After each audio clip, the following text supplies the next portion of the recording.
If you want to truly understand what's driving your results, you can't just look at the top line KPIs. You need to break them down with the right secondary metrics. So today I'll show you how we do that in a single focused example.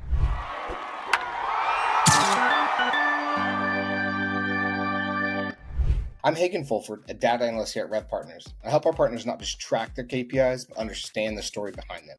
On this slide, we're going to look at one example of taking a primary KPI and breaking it down into secondary KPIs to reveal what's driving performance.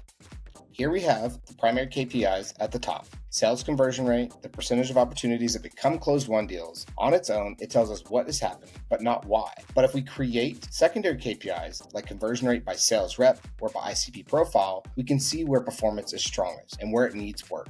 These breakdowns help identify training needs, process gaps, and segments with untapped potential.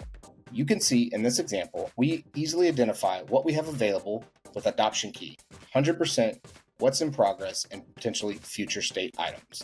So if we're looking at created opportunities to close one, we can partition down by deal owner, pipeline, and create date here. In the near future, we'll be able to look at product, sales activities, and last stage before lost. Those have a lowered adoption rate, so we could still take some insights from them today, but without the higher adoption percentage, it is going to be limited in what we can actually act upon. Even a single slide like this can change the way you see your performance. Primary KPIs give you the headlines, secondary KPIs give you the context and the levers to improve.